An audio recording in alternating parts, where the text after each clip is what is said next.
evento cerebrovascular. Esos son los objetivos en relación a las competencias. Vamos a hablar un poco sobre la epidemiología de la enfermedad cerebrovascular. Vamos a revisar la fisiopatología de la enfermedad cerebrovascular, el abordaje del evento cerebrovascular agudo con énfasis en su identificación, selección de pacientes y manejo inicial. Vamos a hablar un poco sobre las escalas de evaluación actualmente utilizadas para el diagnóstico y tratamiento de estos pacientes. Vamos a hablar sobre los síndromes vasculares de acuerdo al territorio o vasos que están comprometidos y un poco también sobre las indicaciones y contraindicaciones para el manejo de los trombolíticos. Es muy importante hacer mención que la enfermedad cerebrovascular es una condición grave que afecta a una gran cantidad de pacientes, tanto en países en desarrollo como en vías de desarrollo. Tiene una tasa de mortalidad, por ejemplo, en Estados Unidos, mayor a 200,000 muertes anuales por eventos directos. Es una enfermedad que tiene por característica aumentar con la edad. Sin embargo, eso no exime que pacientes con ciertas peculiaridades del territorio vascular cerebral puedan tener eventos aún abajo de los 40 años de edad. Se atribuye como evento cerebrovascular a cualquier déficit neurológico repentino que se puede relacionar con una causa vascular focal y a grandes rasgos se divide en isquémica, hemorrágica, isquémica transitoria, asociada a aneurismas u otras malformaciones arteriovenosas. En el caso de los eventos cerebrovasculares isquémicos, la fisiopatología es básicamente hipoxia por una obstrucción del flujo sanguíneo relacionado a la obstrucción por un trombo o un émbolo en un vaso específico, y hay que tomar en cuenta que la muerte del tejido cerebral se da en lo más rápido 4 minutos, pero en promedio a 10 minutos después de acaecido el evento. Esto es muy importante porque con dificultad vamos a poder diagnosticar, tratar y resolver un cuadro isquémico en un paciente en un tiempo tan corto. Pero en las áreas cercanas del cerebro que se ven dañadas al área en la que hubo la obstrucción, sí son potencialmente rescatables, y entre más cerebro podamos rescatar en el paciente, mayor funcionalidad hay, por ende, menos secuelas, tanto neurológicas, sensitivas, motoras o especiales. Los pacientes que tienen un evento que se extiende en el tiempo y no reciben la atención, llegan a un punto de necrosis, es decir, una degradación del citoesquelético de las neuronas, y aquellas que no llegan a morir directamente por el evento, pero que se ven sometidas a fenómenos de estrés molecular, hacen cambios y llevan a las células cerebrales a alcanzar un cuadro de apoptosis acelerada. Entonces, tenemos células que van a morir en el momento en el que hay el evento cerebrovascular, células que podemos rescatar y evitar que haya una destrucción que implique un mayor grado de lesión, y células que si no intervenimos tarde o temprano van a llegar a disminuir su tiempo de vida, y eso en cerebro implica alteración sensitiva, motora o de características especiales. Eso está en su libro de texto, es la cascada de isquemia cerebral. Noten ustedes cómo a partir de la oclusión se da el evento de isquemia. Esa isquemia, al no permitir el aporte de oxígeno y glucosa, lleva a la célula a tener una falla en la energía. Hay un cambio en el influjo de calcio y sodio. Ese cambio abrumador de entrada de calcio y sodio lleva a la proteólisis, a la destrucción de las células y el esqueleto, y por tanto a la muerte celular. Todo esto se potencia porque mediante la oclusión y en los fenómenos de hipoxemia hay un aumento en la liberación del glutamato, hay una estimulación de los receptores de glutamato, y dichos receptores de glutamato permiten todavía más un influjo de los cationes, lo cual aumenta la proteólisis y por tanto la lesión de la membrana cerebral. Pero además, ese aumento desproporcionado crea un ambiente inapropiado que causa un daño mitocondrial. Ese daño mitocondrial es el que a las células que no mueren directamente acelera su proceso de apoptosis. La creación de radicales libres también hace que hayan mediadores de inflamación que llevan a una disminución de la energía. Además de eso, estimula la lipólisis con producción de ácido araquidónico, lo que estimula el proceso inflamatorio con aumento de la adhesión de leucocitos y por tanto extiende el área de lesión aún más allá del vaso que está comprometido. De hecho, algunos pacientes, incluso por los eventos de trombolisis o trombectomía, llegan a un punto de reperfusión que puede también generar una formación de radicales, una respuesta inflamatoria, llevar a una adhesión de leucocitos, producción de ácido araquidónico, y eso va a llevar siempre a destrucción de la membrana celular, destrucción del citoesqueleto y muerte cerebral. Este es un diagrama de lo que estábamos mencionando. Los pacientes que tienen un vaso en el cual se forma un trombo, el trombo obstruye la parte del flujo sanguíneo relacionado a ese vaso en específico, pero noten ustedes, la parte blanca es el área del infarto. Estos pacientes, desafortunadamente, esa área no la podemos rescatar. En el momento que llegan al hospital, son pacientes que ya tienen un grado de lesión, pero noten ustedes como la parte gris oscura es lo que conocemos como área de penumbra. Esa área normalmente está manteniéndose viva, acomodando su metabolismo y viviendo a expensas de lo que vemos ahí, se llama flujo colateral. Entonces, si logramos determinar o definir, diagnosticar en estos pacientes un evento cerebrovascular en un tiempo que más adelante veremos cuáles son los parámetros, hará que esta área de penumbra no llegue a ser área de infarto y por tanto limitaremos la extensión de la lesión y mejoraremos el pronóstico del paciente. Esto es una tomografía cerebral que ejemplifica muy bien lo que les acabo de mencionar. Este es un evento de una arteria cerebral media, en este caso la arteria cerebral media izquierda.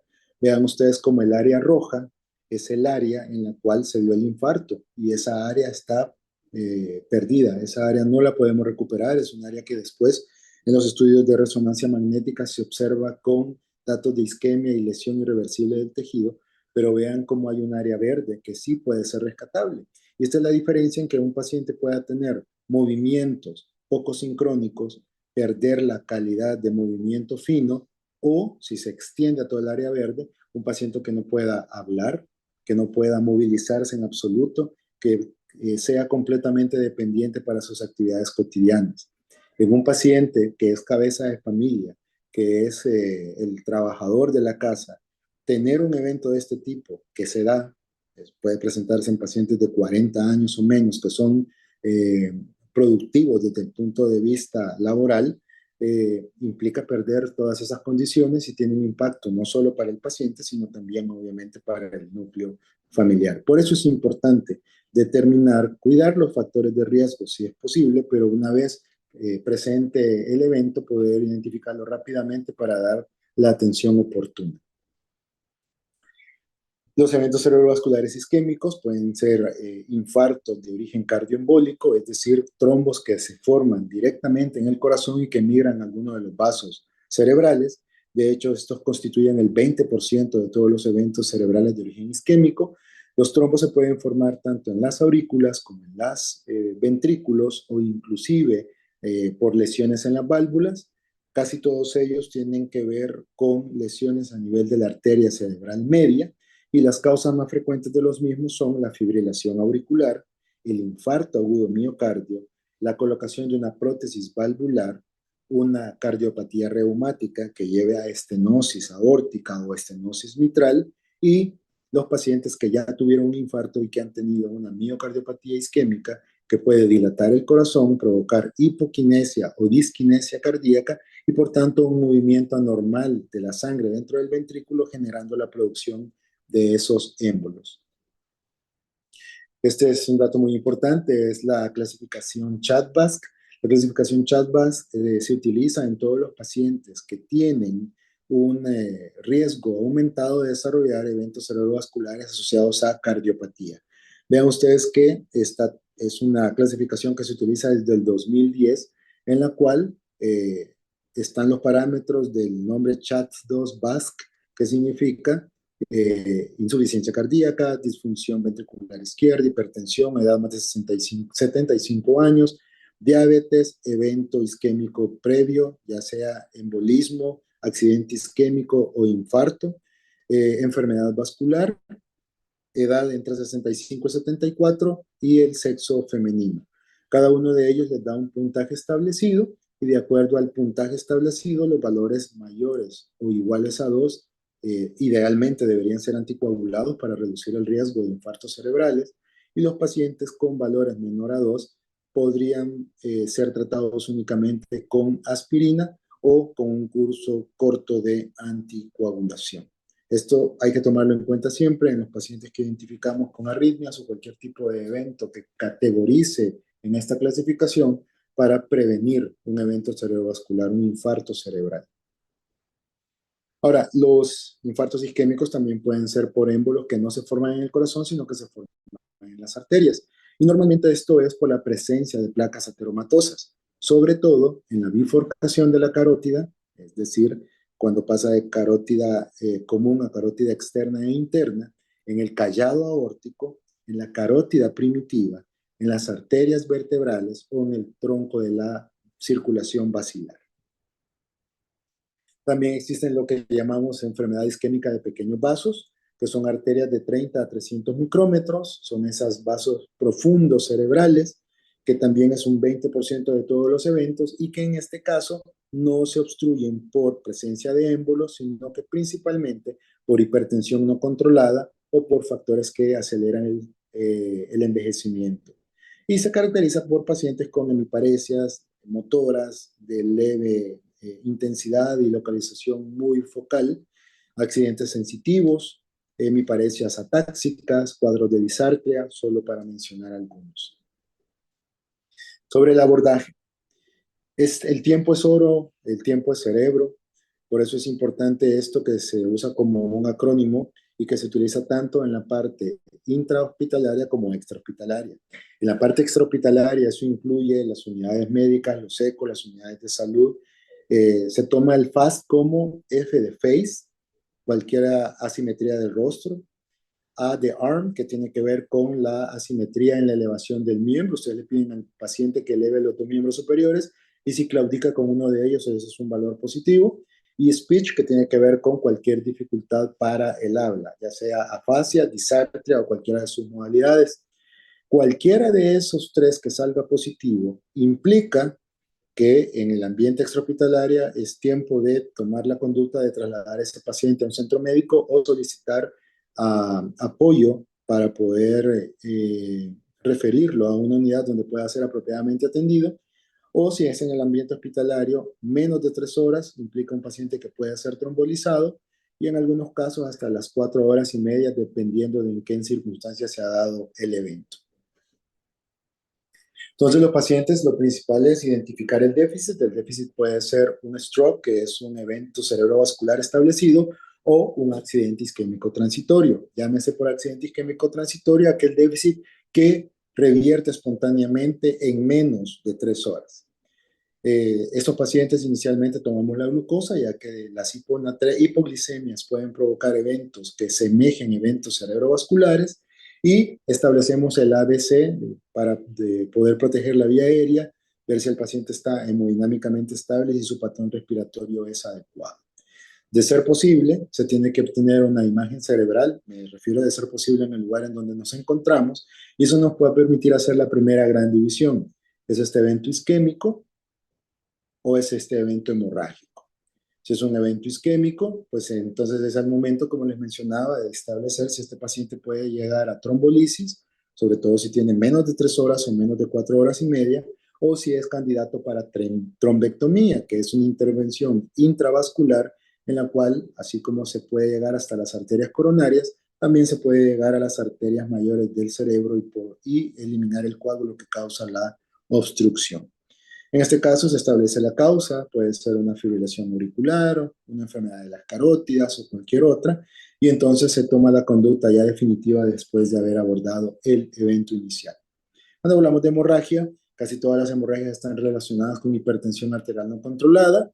Se considera disminuir la presión máximo un 20% porque estamos hablando de una emergencia hipertensiva, entonces debemos llevar una reducción a máximo el 20% de la presión arterial media con la que el paciente llegó a consultar, y de nuevo se establece la causa. Puede ser un aneurisma, una hemorragia subaracnoidea, una hipertensión intracraneal, una hemorragia intraparenquimatosa por hipertensión, o cualquier otra causa. Y la mayoría de estos pacientes van a necesitar un tratamiento quirúrgico. En general, las medidas de sostén incluyen oxígeno si fuese necesario, la toma de muestras, la toma de accesos venosos, al menos 2 si es que no es necesario tomar una vena central, definir si el paciente va a necesitar trombolisis intravenosa o terapia endovascular y determinar el tratamiento antitrombótico para evitar nuevas lesiones a largo plazo. Vamos a mantener a los pacientes normohidratados con soluciones salinas, no el suero destrozado porque aumenta la densidad y por tanto puede exacerbar las áreas de lesión isquémica cerebral. Solo se utiliza oxígeno complementario si el paciente tiene una saturación de oxígeno menor a 91%. Se intenta mantener a los pacientes en normotermia o en algunos casos incluso hipotermia, porque se ha comprobado que la hipotermia mejora el pronóstico de los pacientes con eventos cerebrovascular isquémicos. Se tiene que evitar tanto la hipo como la hiperglicemia para generar un ambiente apropiado y no acelerar la destrucción de las neuronas que habíamos mencionado. Se maneja la presión arterial nunca a niveles normales, sino a niveles por debajo de lo que se considere una emergencia hipertensiva. Son pacientes que van a estar encamados por largo tiempo, así que tenemos que tomar en cuenta la prevención de úlceras de decúbito y muy importante iniciar la fisioterapia, de ser posible, desde el mismo día en el que ocurrió el evento. Esta es la clasificación NIHS, es una clasificación compleja que abarca todo lo que tiene que ver con la circulación cerebral. Es la base actual para la toma de decisiones de los pacientes que son elegibles para trombolisis o no. Afortunadamente, ya tenemos calculadoras médicas o páginas que disminuyen lo engorroso de hacerla y solo vamos haciendo un chequeo de lista para poder sacar el puntaje NIHS que ven ustedes ahí. Esto es muy importante porque los pacientes que tienen un evento cerebrovascular, aquellos que tienen un puntaje abajo de 4, se considera un evento de un impacto tan poco importante que lo más probable es que la circulación cerebral colateral mejore el cuadro clínico y no tengamos que trombolizar al paciente. Mientras que los pacientes con valor arriba de 25, es un cuadro de 25 o más, es un paciente con un evento tan extenso que incluso la trombolisis no solo no va a mejorar, sino que puede convertir ese evento en un evento hemorrágico y por tanto complicar y ser deleterio para el paciente. Entonces, ese es lo importante del NIHS. A 4 o menos no se tromboliza, 25 o más no se tromboliza. La otra parte es el estudio de imagen. Esta es la clasificación ASPEC. Como ustedes pueden ver ahí, hay algunas marcas. Ven ustedes cómo está diagramado M1, M2, M3, M4, M5, M6 en relación a las ramas principales o irrigación principal de la arteria cerebral media.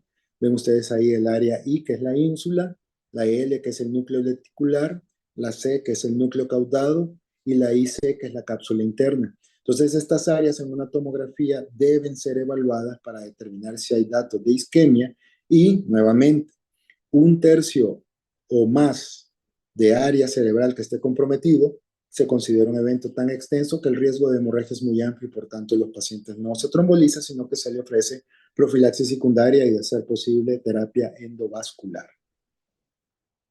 Estas, de hecho, son las indicaciones para el paciente que puede ir a una terapia de trombolisis. Los antitrombóticos, los trombolíticos, particularmente el RTPA, la alteplasa, en nuestro país está disponible y si tiene indicación se debe utilizar. Pues los criterios de indicación son un paciente con un evento establecido, que tenga menos de 3 horas de duración, que la tomografía implique que hay un compromiso de menos de un tercio de la arteria cerebral media en cuestión y que esté mayor de 18 años y que tenga un consentimiento porque pueden haber complicaciones. A su derecho ustedes pueden ver las contraindicaciones absolutas y relativas. En relación a absolutas, aquellas que no podemos cambiar, y las relativas, aquellas que sí podemos modificar. Y abajo ustedes ven en general cómo es la indicación de la trombolisis. Esto no es importante por el nivel en el que ustedes están, pero lo dejo así porque así aparece en su libro de texto para que ustedes lo puedan lo puedan conocer. Ahora, hablemos de los síndromes cerebrales. Cada arteria tiene un área de irrigación en particular y dependiendo de cuáles son los síntomas del paciente podemos inferir cuál es la arteria comprometida. En ese sentido, la arteria cerebral media es la que irriga el área de el lenguaje motor y sensitivo, es decir, el área de Broca y el área de Wernicke. Irriga también el área de la corteza motora, la corteza sensorial, la corteza auditiva. Por tanto, son pacientes que obviamente van a tener alteración manifestada en esas áreas específicas. Son pacientes con parálisis de la cara, de la extremidad superior e inferior contralateral, tienen algún tipo de parestesia, hipoestesia, disestesia, analgesia, hiperalgesia, van a tener afasia motora, van a tener afasia sensitiva y van a tener aprantagnosia. Es decir, no van a saber hacer algo que cotidianamente sí podían hacer con facilidad. Esta es una tomografía cerebral. La imagen A demuestra una cerebral media hiperdensa, que es un criterio de trombosis en este caso. Y ustedes pueden ver en la imagen B las zonas que están comprometidas. ¿Se acuerdan ustedes? Esa involucra la flecha de abajo, la ínsula, la flecha de la derecha, el núcleo caudado, y la flecha superior, la parte cercana a la M1. Esto es un infarto cerebral. Vean ustedes en el lado izquierdo del paciente, o a su izquierda, perdón, no se observa esa área gris. En este sí es bastante evidente y con el cuadro clínico podemos tomar decisiones si este paciente tiene un evento cerebrovascular. Esto es a lo que no queremos llegar. Es un paciente que ya llega con un infarto bien establecido, en el cual ustedes notan que tanto M1, M2 y parte de M3, junto con prácticamente la ínsula, la cápsula interna, el núcleo caudado, incluso el núcleo ventricular están tomados y obviamente este paciente no puede ir a trombolisis porque eso se va a convertir en hemorragia y va a empeorar el cuadro del paciente. Esos son infartos múltiples que también se pueden dar, infarto en la parte de los núcleos talámicos, infarto en la parte cercana de la corteza cerebral. La cerebral anterior, esta es la irrigación, está en su libro, les agradeceré que podamos revisarla, pero son pacientes que se caracterizan por parálisis de la extremidad inferior y el pie contralateral, paresia de menor intensidad en la extremidad superior contralateral, va a tener un déficit sensitivo tanto en el pie como la pierna, y pueden tener incontinencia urinaria, abulia, distracción, alteración de la marcha y dispraxia.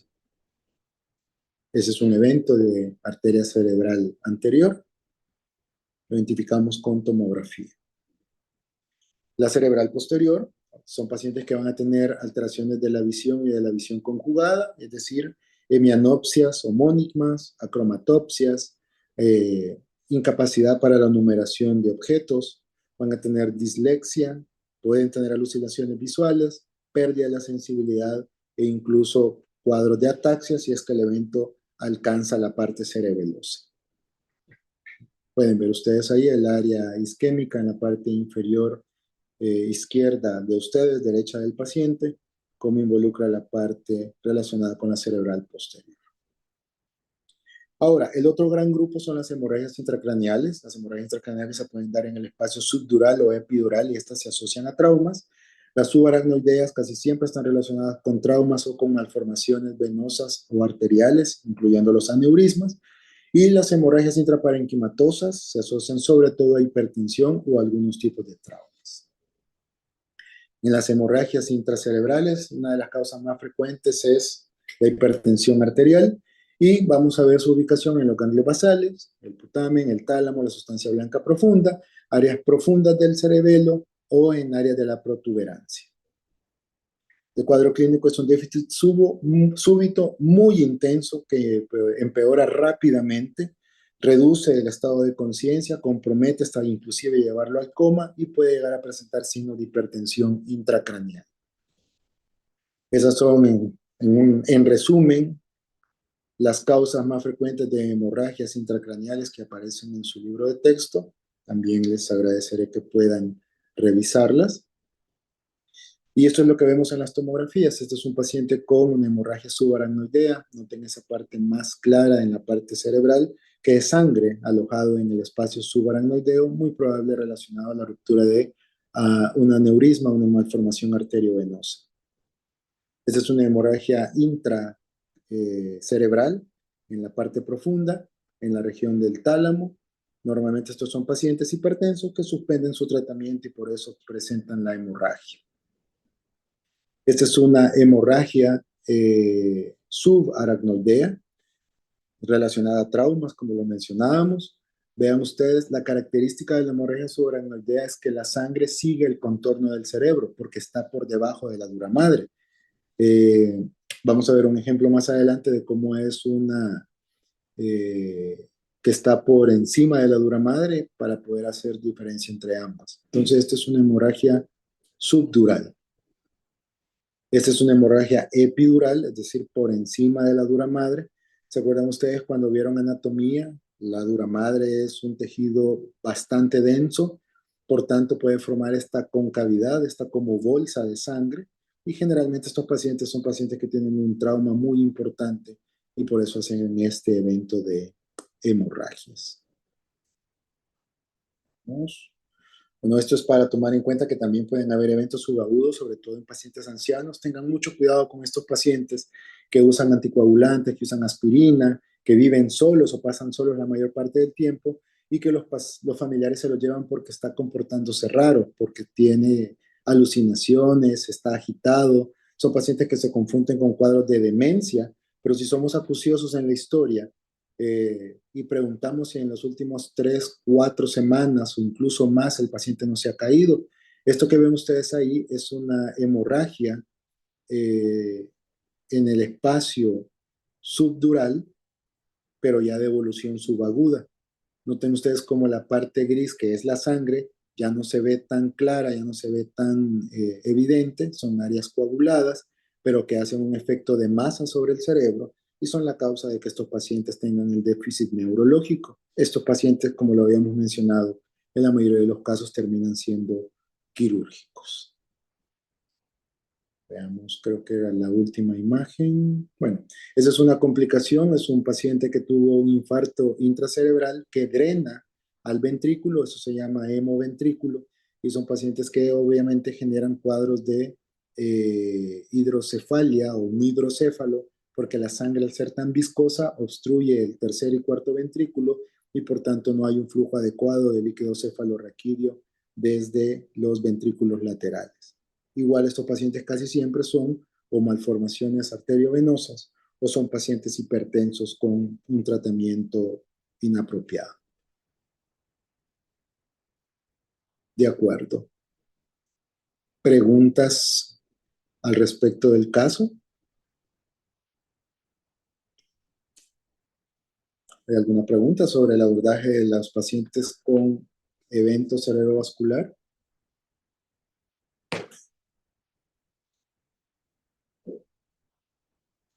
Como les menciono, lo más importante es poder identificar estos pacientes. En los diagramas que mostré, que están en su libro de texto, están las áreas topográficas de las funciones cerebrales que están relacionadas con cada uno de los vasos. La más frecuente que vamos a ver son las de arteria cerebral media. Les agradece que podamos revisar esa parte para conocer el síndrome vascular de la cerebral media y con ello poder realmente saber si un paciente tiene un evento en curso, determinar el vaso y sobre todo poder diferirlos, o referirlos, perdón, si estamos en un área donde no podemos darle el tratamiento adecuado para que podamos reducir la morbimortalidad y mejorar el pronóstico de estos pacientes. ¿Dudas, comentarios?